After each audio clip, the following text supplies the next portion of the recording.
ശലോമോന്റെ പുസ്തകം 18-ാം അധ്യായം. അനന്തരം ദാവീദ് തന്നോട് കൂടെയുള്ള ജനത്തെ എണ്ണി നോക്കി. അവർക്ക് സഹസ്രാധിപന്മാരെയും ശതാധിപന്മാരെയും നിയമിച്ചു. ദാവീദ് ജനത്തിൻ 1/3 പങ്ക് യോവാബിന്റെ കൈക്കീഴും 1/3 പങ്ക് സെരൂയയുടെ മകനും യോവാബിന്റെ സഹോദരനുമായ അബീശായിയുടെ കൈക്കീഴും 1/1 പങ്ക് ഗിത്യനായ ഇദ്ദായിയുടെ കൈക്കീഴും അയച്ചു. ഞാനും നിങ്ങളോടുകൂടെ വരുമെന്ന് രാജാവ് ജനത്തോട് പറഞ്ഞു. എന്നാൽ ജനം, നീ വരേണ്ട, ഞങ്ങൾ തോറ്റോടി എന്ന് വരികിൽ ഞങ്ങളുടെ കാര്യം ആരും ഗണ്യമാക്കുകയില്ല. ഞങ്ങളിൽ പാതി പേർ പട്ടുപോയി എന്ന് വരികിലും അതാരും ഗണ്യമാക്കുകയില്ല. നീയോ ഞങ്ങളിൽ 10,000 പേർക്ക് തുല്യൻ. ആകയാൽ നീ പട്ടണത്തിലിരുന്നുകൊണ്ട് ഞങ്ങൾക്ക് സഹായം ചെയ്യുന്നത് നല്ലതെന്ന് പറഞ്ഞു. രാജാവ് അവരോട്, നിങ്ങൾക്ക് ഉത്തമമെന്ന് തോന്നുന്നത് ഞാൻ ചെയ്യാമെന്ന് പറഞ്ഞു. പിന്നെ രാജാവ് പടിവാതിക്കൽ നിന്നു. ജനമൊക്കെ 100-100ആയും 1000-1000ആയും പുറപ്പെട്ടു. അബ്ശാലോം കുമാരനോട്, എന്നെ ഓർത്ത് കനിവോടെ പെരുമാറുവിനെന്ന് രാജാവ് യോവാബിനോടും അബീശായിയോടും ഇത്ഥായിയോടും കൽപ്പിച്ചു. രാജാവ് അധിപതിമാരോടൊക്കെയും അബ്ശാലോമിനെ കുറിച്ച് കൽപ്പിക്കുമ്പോൾ ജനമെല്ലാം കേട്ടു. പിന്നെ ജനം പടനിലത്തേക്ക് ഇസ്രായേലിന്റെ നേരെ പുറപ്പെട്ടു. എഫ്രൈം വനത്തിൽ വെച്ച് പടയുണ്ടായി. ഇസ്രായേൽ ജനം ദാവീദിന്റെ ചേവകരോട് തോറ്റു. അന്ന് അവിടെ ഒരു മഹാസംഹാരം നടന്നു. 20,000 പേർ പട്ടുപോയി. പട ആ ദേശത്ത് എല്ലായിടവും പരന്നു. അന്ന് വാളിനിരയായതിലും അധികം പേർ വനത്തിനിരയായി തീർന്നു. അബ്ശാലോം ദാവീദിന്റെ ചേവകർക്ക് എതിർപ്പെട്ടു. അബ്ശാലോം കോവർ കഴുതപ്പുറത്ത് ഓടിച്ചു പോകുമ്പോൾ കോവർ കഴുത കൊമ്പ് തിങ്ങി നിൽക്കുന്ന ഒരു വലിയ കരുവേലകത്തിന് കീഴെ എത്തി. അവൻ്റെ തലമുടി കരുവേലകത്തിൽ പിടിപെട്ട് അവൻ ആകാശത്തിനും ഭൂമിക്ക് മധ്യേ തൂങ്ങി. അവൻ്റെ കീഴിൽ നിന്ന് കോവർ കഴുത ഓടിപ്പോയി. ഒരുത്തൻ അത് കണ്ടിട്ട്, അബ്ശാലോം ഒരു കരുവേലകത്തിൽ തൂങ്ങിക്കിടക്കുന്നത് ഞാൻ കണ്ടെന്ന് യോവാബിനോട് അറിയിച്ചു. യോവാബ് തന്നെ അറിയിച്ചതിനോട്, നീ അവനെ കണ്ടിട്ട് അവിടെ വെച്ച് തന്നെ വെട്ടിക്കളയാഞ്ഞത് എന്ത്? ഞാൻ നിനക്ക് 10 ശെക്കെൽ വെള്ളിയും ഒരു അരക്കച്ചയും തരുമായിരുന്നല്ലോ എന്ന് പറഞ്ഞു. അവൻ യോവാബിനോട് പറഞ്ഞത്, 1000 ശെക്കെൽ വെള്ളി എനിക്ക് തന്നാലും ഞാൻ രാജകുമാരൻ്റെ നേരെ കൈ നീട്ടുകയല്ല. അബ്ശാലോം കുമാരനെ ആരും തൊടാതിരിപ്പാൻ സൂക്ഷിച്ചുകൊള്ളുവീനെന്ന് രാജാവ് നിന്നോടും അബീശായിയോടും ഇത്തായിയോടും ഞങ്ങൾ കേൾക്കുകയല്ലോ കൽപ്പിച്ചത്. അല്ല, ഞാൻ അവൻ്റെ പ്രാണനെ ദ്രോഹിച്ചിരുന്നെങ്കിൽ രാജാവിനൊന്നും മറവായിരിക്കുകയല്ലോ, നീ തന്നെ എന്നോട് അകന്നു നിൽക്കുമായിരുന്നു. എന്നാൽ യോവാബ്, ഞാൻ ഇങ്ങനെ നിന്നോട് സംസാരിച്ച് നേരം കളയല്ലെന്ന് പറഞ്ഞ് 3 കുന്തം കയ്യിലെടുത്ത് അബ്ശാലോം കരുവേലകത്തിൽ ജീവനോടെ തൂങ്ങിക്കിടക്കുമ്പോൾ തന്നെ അവയെ അവൻ്റെ നെഞ്ചിനകത്ത് കുത്തിക്കടത്തി. യോവാബിൻ്റെ ആയുധവാഹകന്മാരായ 10 ബാലിക്കാർ വളഞ്ഞു നിന്ന് അബ്ശാലോമിനെ അടിച്ചു കൊന്നു. പിന്നെ യോവാബ് കാഹളമൂതി. യോവാബ് ജനത്തെ വിലക്കിയതുകൊണ്ട് അവർ ഇസ്രായേലിനെ പിന്തുടരുന്നത് വിട്ടുമടങ്ങി.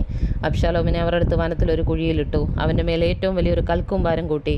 ഇസ്രായേലൊക്കെയും താൻ തൻ്റെ വീട്ടിലേക്ക് ഓടിപ്പോയി. അബ്ശാലോം ജീവനോടിരുന്ന സമയം എൻ്റെ പേർ നിലനിർത്തേണ്ടതിന് എനിക്ക് മകനില്ലല്ലോ എന്ന് പറഞ്ഞു. രാജാവിൻ താഴ്വരയിൽ തൂണെടുത്ത് നാട്ടി തൻ്റെ പേർ വിളിച്ചിരുന്നു. അതിന് ഇന്ന് വരെ അബ്ശാലോമിൻ്റെ ജ്ഞാപകസ്തംഭം എന്ന് പറഞ്ഞു വരുന്നു. അനന്തരം സാദോക്കിൻ്റെ മകനായ അഹീമാസ് ഞാൻ ഓടിച്ചെന്ന് രാജാവിനോട്, യഹോവ അവനു വേണ്ടി ശത്രുക്കൾ ഒരു പ്രതികാരം ചെയ്തിരിക്കുന്ന സത്വർത്തമാനം അറിയിക്കട്ടെ എന്ന് പറഞ്ഞു. യോവാബ് അവനോട്, നീ ഇന്ന് സത്വർത്തമാന ദൂതനാകയില്ല. ഇനി ഒരു ദിവസം സത്വർത്തമാനം കൊണ്ടുപോകാം. രാജകുമാരൻ മരിച്ചിരിക്കൊണ്ട് നീ ഇന്ന് സത്വർത്തമാന ദൂതനാകയില്ല എന്ന് പറഞ്ഞു.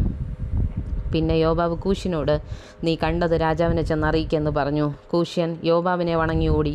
സാദോക്കിൻ്റെ മകനായ അഹീമാസ് പിന്നെയും യോവാബിനോട്, ഏതായാലും ഞാനും കൂശ്യൻ്റെ പിന്നാലെ ഓടട്ടെ എന്ന് പറഞ്ഞു. അതിന് യോവാബ്, എൻ്റെ മകനെ, നീ എന്തിനോടുന്നു? നിനക്ക് പ്രതിഫലം കിട്ടുകയില്ലല്ലോ എന്ന് പറഞ്ഞു. അവൻ പിന്നെയും, ഏതായാലും ഞാനും ഓടുമെന്ന് പറഞ്ഞതിന്, എന്നാൽ ഓടിക്കൊള്ളുക എന്ന് അവൻ പറഞ്ഞു. അങ്ങനെ അഹീമാസ് സമഭൂമി വഴിയായി ഓടി കൂശ്യനെ കടന്നുപോയി. എന്നാൽ ദാവീദ് 2 പടിവാതിലിന് മധ്യേ ഇരിക്കുകയായിരുന്നു. വാതിൽ കാവൽക്കാരൻ പടിവാതിലിന് മീതെ മതിലിൻ്റെ മുകളിൽ തല ഉയർത്തി നോക്കി. ഒരുത്തൻ തനിച്ച് ഓടി വരുന്നത് കണ്ടു. കാവൽക്കാരൻ രാജാവിനോട് വിളിച്ചറിയിച്ചു. അവൻ ഏകനെങ്കിലും സത്വർത്തമാനം കൊണ്ടാകുന്നു വരുന്നതെന്ന് രാജാവ് പറഞ്ഞു. അവൻ നടന്നെടുത്തു. പിന്നെ കാവൽക്കാരൻ മറ്റൊരുത്തൻ ഓടി വരുന്നത് കണ്ടു. കാവൽക്കാരൻ വാതിൽ കാക്കുന്നവനോട്, ഇതാ പിന്നെയും ഒരാൾ തനിച്ചോടി വരുന്നെന്ന് വിളിച്ചു പറഞ്ഞു. അവനും സത്വർത്തമാന ദൂതനാകുന്നു എന്ന് രാജാവ് പറഞ്ഞു.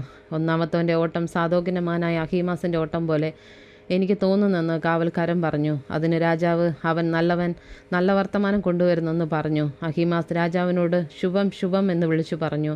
രാജാവിൻ്റെ മുമ്പിൽ സാഷ്ടാംഗം വീണ് നമസ്കരിച്ചു. യജമാനനായ രാജാവിൻ്റെ നേരെ കയ്യോങ്ങിയവരെ ഏൽപ്പിച്ചു തന്ന നിന്റെ ദൈവമായ യഹോവ സ്തുതിക്കപ്പെട്ടവൻ എന്ന് പറഞ്ഞു. അപ്പോൾ രാജാവ്, അബ്ശാലോം കുമാരൻ സുഖമായിരിക്കുന്നുവോ എന്ന് ചോദിച്ചു. അതിന് അഹീമാസ്, യോവാബ് രാജാവിൻ്റെ ഭൃത്യനെയും അടിയനെയും അയക്കുമ്പോൾ വലിയൊരു കലഹം കണ്ടു. എന്നാൽ അതെന്തെന്ന് ഞാൻ അറിഞ്ഞില്ല എന്ന് പറഞ്ഞു.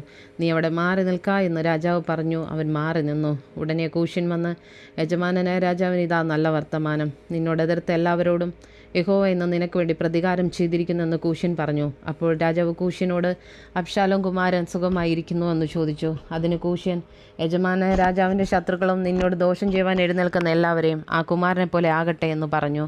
ഉടനെ രാജാവ് നടുങ്ങി പടിപ്പുര മാളികയിൽ കയറി, എൻ്റെ മകനെ അബ്ശാലോമേ, എൻ്റെ മകനെ, എൻ്റെ മകനെ അബ്ശാലോമേ, ഞാൻ നിനക്ക് പകരം മരിച്ചെങ്കിൽ കൊള്ളായിരുന്നു. കൊണ്ടിരുന്നു. അബ്ശാലോമേ, എൻ്റെ മകനെ എന്നിങ്ങനെ പറഞ്ഞ് കരഞ്ഞും കൊണ്ട് നടന്നു.